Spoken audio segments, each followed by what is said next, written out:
오늘 주일은 특별한 주제의 주일입니다. 어떤 주일일까요?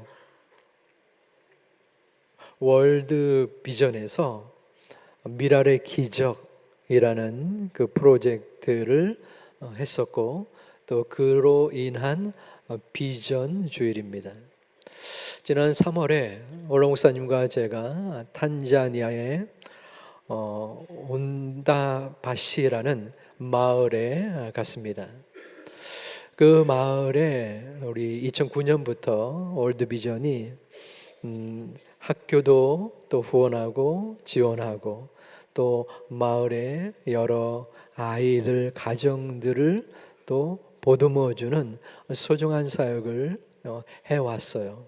거기에 한국 교회가 협력하고, 특별히 이번에는 제2교회가 같이 마음을 다하고, 또 국민일보가 협력하는 소중한 시간이었습니다. 근데 그 해왔던 행사의 이름이, 또 주제가 미랄의 기적입니다. 오늘 말씀을 통해서 하나님께서 이 미랄을 주님을 통하여 허락하셨고, 또 미랄의 실천을 우리가 어떻게 할 수 있는지를 함께 살펴보려 합니다. 오늘 본문에서는 헬라인 몇 명이 예수님을 찾아옵니다. 그들은 이방인이었어요. 이방인이라는 것은 하나님을 알지 못하는 것이죠. 하나님을 믿지 않는 자들입니다. 그런데 여기에 헬라인은 이방인 중에서 유대교로 개종을 한 자들입니다. 다시 말하면 하나님을 믿는 자들이 된 것이죠. 그래서 이 예루살렘의 유대교의 명절인 유월절을 지키려고 온 것입니다. 이를테면은 성지 순례를 온 것이에요. 그들이 주님을 찾으러 뵙기를 청하였습니다. 제자들에게. 이윽고 그들을 주님이 만나자 주님께서 23절에서 주의 영광을 얻을 때가 온다, 왔도다 라고 말합니다. 여기서 영광이란 무엇일까요? 영광은 이 세상의 관점으로 볼 때는 잘 되고 잘 먹고 잘 나가는 성취와 성공입니다. 예수님은 그러한 자격과 능력이 있었어요.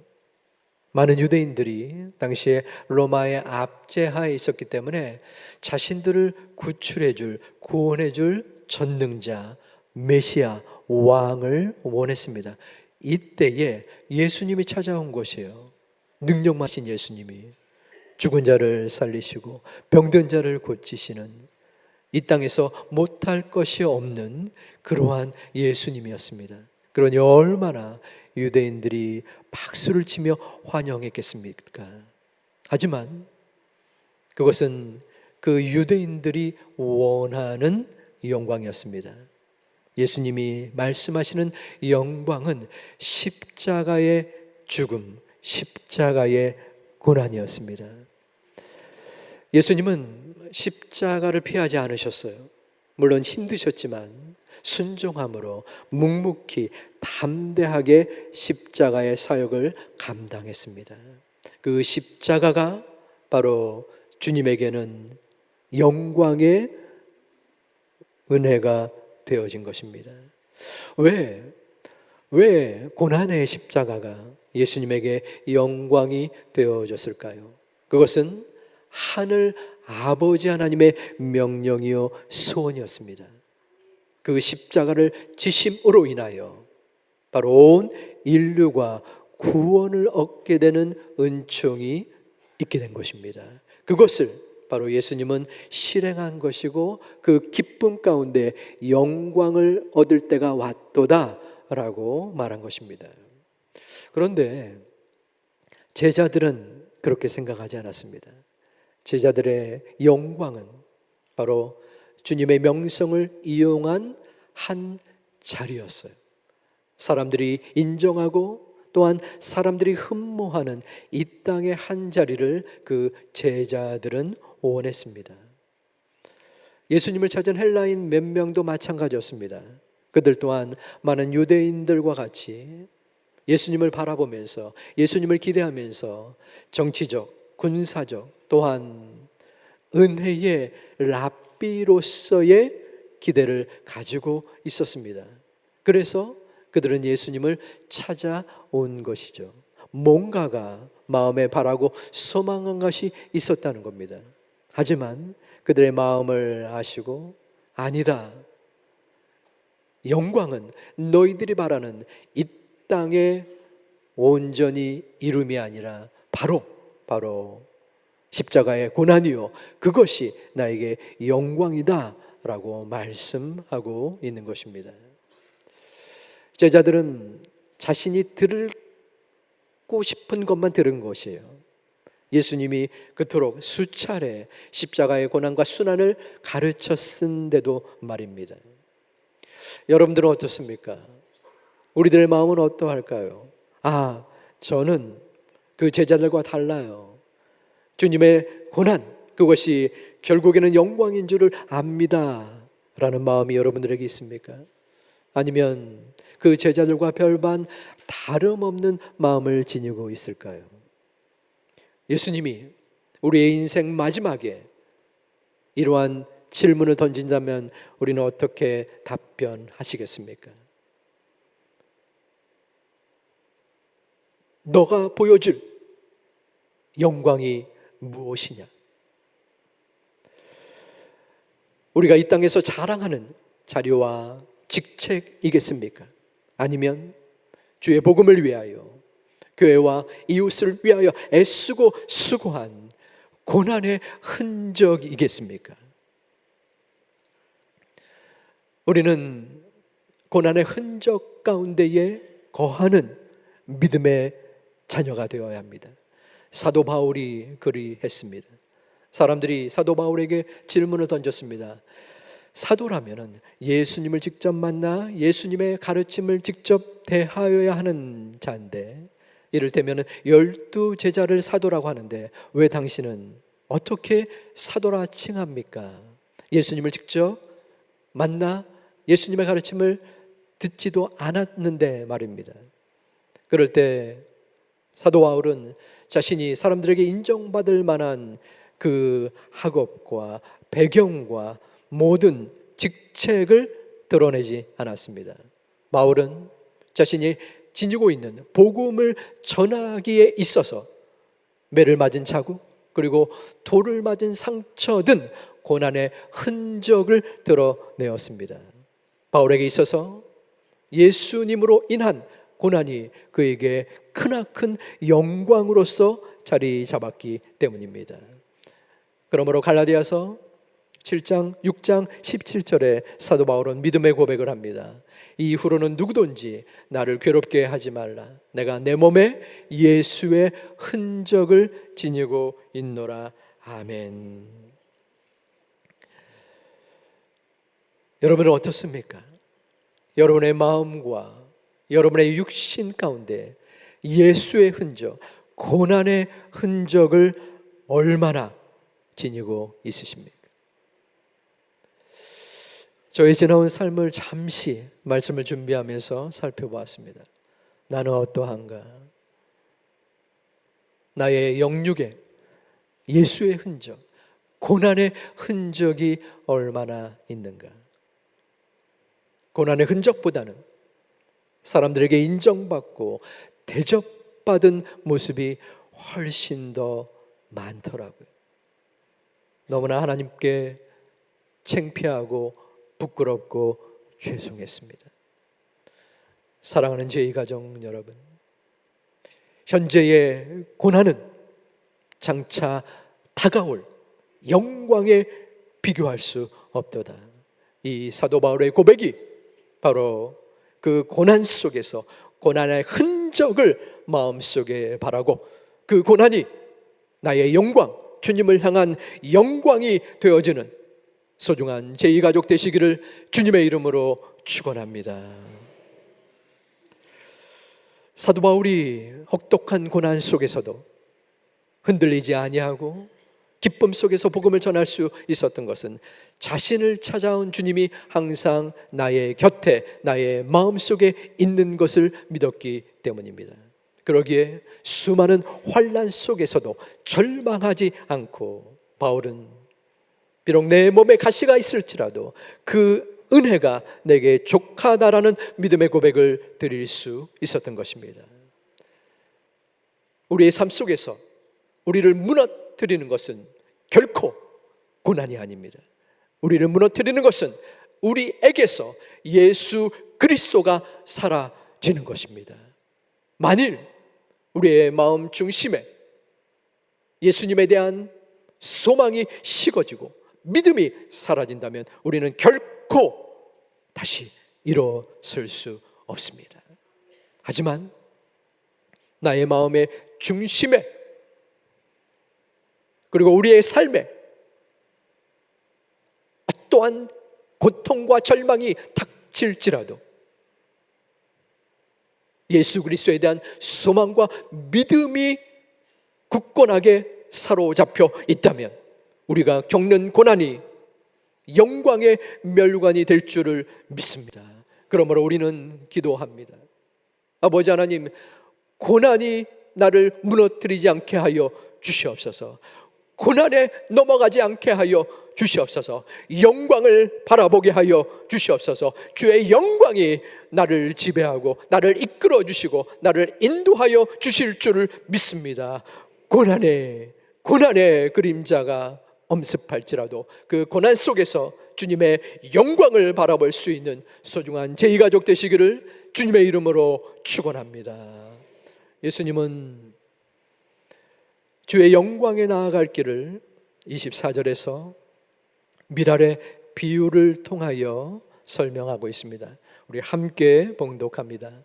내가 진실로 너희에게 이르노니 한 알의 밀이 땅에 떨어져 죽지 아니하면 한 알 그대로 있고 죽으면 많은 열매를 맺으리라.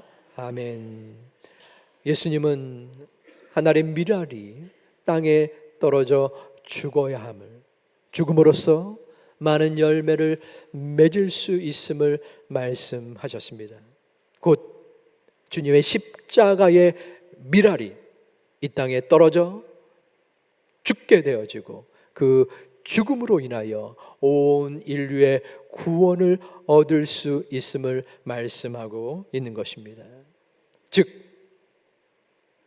밀알은 헌신과 희생을 통한 열매 맺음입니다. 우리의 희생, 우리의 헌신을 통하여 우리의 삶 속에서 열매를 맺는다면 그것이 바로 밀알의 정신이라는 것입니다. 하지만 세상은 말합니다. 왜 쓸데없이 헌신하고 희생하려 하냐? 정신을 차리고 내 자신을 세우고 다른 이들과 싸워 경쟁할 때 그것이 이 땅의 생존을 위한 것이요, 헌신하고 희생하는 밀알의 정신은 아무런 쓰잘데없는 모습이다 라고 말입니다. 이 세상의 목소리에 어떠한 마음이 드십니까? 아닙니다, 저는 주님의 말씀을 따릅니다 라고 자신하십니까? 주님의 말씀보다 이 세상의 목소리에 더 솔깃하고 있지는 않습니까? 우리가 이 땅에서 죽어야 하는 존재인데 교회 안팎에서 내가 드러나고 어떻게 해서든 죽지 않으려고 발버둥치는 모습이 우리 가운데 있지는 않느냐는 것입니다. 주님은 그러한 우리를 향하여 26절에서 도전의 말씀을 전합니다. 우리 함께 봉독하겠습니다. 사람이 나를 섬기려면 나를 따르라. 나 있는 곳에 나를 섬기는 자도 거기 있으리니 사람이 나를 섬기면 내 아버지께서 그를 귀히 여기시리라. 아멘. 우리가 하나님, 주님을 섬기려면 주님이 가신 그 길을 따라야 한다는 것입니다. 주님의 말씀을 따를 때에 아버지 하나님께서 그 따르는 자를 귀하게 여겨주시겠다 약속하고 있는 것입니다. 즉 예수님께서 자신을 내려놓고 포기한 헌신의 삶, 미랄의 삶, 그 모든 것을 희생한 그 모습을 우리가 따라갈 때 주님께서 우리의 마음과 생각과 삶을 붙잡아 주시고 귀하게 여겨 주실 줄을 믿습니다. 그렇다면 어떻게 살아가는 것이 하나의 미랄로서의 실천의 삶일까요? 물론 예수님처럼 우리가 어떠한 자를 위하여 대신 죽기는 힘듭니다. 또한 우리 모두가 선교사로서 목숨을 걸고 오지에 나가 선교할 수도 없습니다. 우리는 일상의 삶에서 미랄의 정신을 실천해야 합니다. 실제로 우리 주변에는 많은 미랄들이 있습니다. 가장 먼저 떠올라지는 것은 우리의 부모님들입니다. 부모님들의 헌신과 희생, 사랑이 있었기에 오늘 우리가 이만큼의 자리와 모습을 지니고 있지 않습니까? 우리 나라가 올바로 세워질 수 있었던 것입니다. 또한 교회 공동체를 위하여 자신의 시간과 노력과 수고를 다하시는 교회를 섬기시는 분들이 있습니다. 그들이라고 쉬는 날, 주일날 편히 쉬고 싶지 않겠습니까? 하지만 각자의 처소에서 자신의 자리에서 시간과 정성을 다하여 봉사하는 것이 바로 미랄을 실천하는 것이 되는 겁니다. 탄자니아에 다녀가서 또 그 온디바시 마을을 보면서 우리 월드비전이 그동안 해왔던 미랄의 정신을 느끼고 경험할 수 있었습니다. 부끄럽지만 탄자니아에 가기까지는 월드비전에 대해서 제가 정확하게 자세하게 몰랐어요. 그저 제3세계, 특별히 어려운 아프리카 아이들을 후원하는 국제 구호단체 정도만 알았습니다. 그런데 막상 경험하고 보니까 하는 일이 많더라고요. 그 마을에 깨끗한 물을 마련해주고 또 열악한 환경에 학교를 후원하고 지원하고 고쳐주고 화장실을 만들어주고 또 조금 전에 언급한 힘겨운 아이들의 가정을 일깨워 세워주는, 스스로 자립할 수 있도록 돕는 역할을 하고 있더라고요. 그 결과 온디바시의 복음화율의 변화가 있었습니다.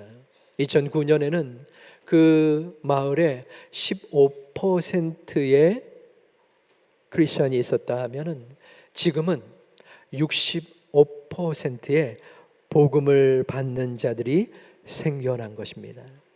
바로 하나의 미랄이 땅에 떨어져 수고하고 애쓴 그 모습 속에 복음의 기적, 미랄의 기적이 일어난 줄을 믿습니다.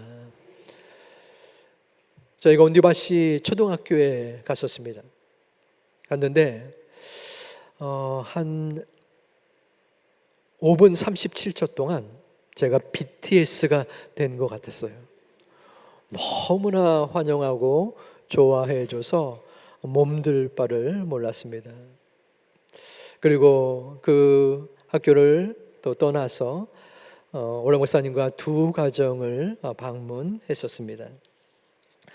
원로 목사님이 방문한 가정은 안네스 집인데 안네스의 집은 집이 아니었어요. 그 나뭇가지를 몇 개 엮어서 또 흙으로 그냥 그저 만든 천막보다도 떨어지는 수준의 집이었습니다. 할머니와 같이 살고 있었는데 원로 목사님이 네가 제일 하고 싶은 게 뭐냐라고 묻자 저는 중학교를 가고 싶어요. 초등학교를 졸업했지만은 갈 수가 없었던 거예요. 초등학교도 그 가정에서 보낸 것이 아니라 그 마을에서 도와서 보낸 것입니다. 그 이야기를 하면서 눈물을 훔치는 것을 볼 수 있었습니다. 그 집을 또 벗어나서 제가 간 가정은 다우디의 집이었습니다. 다우디는 남동생이 3명 있었어요. 그러니까 집안에 4명의 아이들이 있는 것이에요. 그런데 부모가 이혼을 했습니다. 그래서 부모의 손길을 받지 못하고 할아버지가 그 아이들을 양육해 왔어요. 하지만 할아버지도 알코올 중독으로 얼마 전에 세상을 떠나서 멀리 있었던 삼촌이 그들을 돌보고 있었습니다. 하지만 삼촌도 별다른 직업을 갖지 못했기 때문에 참 힘겨운 삶을 가지고 있었습니다. 저 화면에 가정에서 아이가 뭘 만들죠? 우갈리라는 우리나라의 옥수수 죽 같은 음식이더라고요. 9살입니다. 우갈리가. 우리 한국의 9살은 어떤가요? 비교할 수가 없습니다. 이 다우디가 학교에 다녀와서 우리가 지금 도착한 시간이 12시 한 반 정도 되었던 것 같아요. 그런데 그때까지 먹을 음식이 없었던 거예요. 그리고 앞으로도 오늘 음식의 유일한 음식을 지금 만들고 있는 것입니다. 돈이 없어서 먹을 것을 살 수가 없었던 거예요. 그리고 그 아이가 그 안에서 음식을 만들 때 그 안에는 마찬가지로 이 앞에 안내서와 마찬가지로 전기시설이 없습니다. 그저 그냥 쌓아놓은 거예요. 물도 나올 수가 없어요. 수도시설, 전기시설이 없는 곳에 나뭇가지를 또한 밑바탕으로 해가지고 그 음식을 만든 것이에요. 너무나 안쓰러워 보인 것은 너무 음식을 잘 만들어요. 아이가. 그 음식을 휘젓고 또 손에 이 옷에 불이 막 붙으려고 하는데 거기에 개의치 않고 음식을 만들고 나가서 그 동생들을 또 먹입니다. 그 아이들을 먹여주면서 마음속에 지구 반대편에 우리 그렇지 않습니까? 저만 그런가요?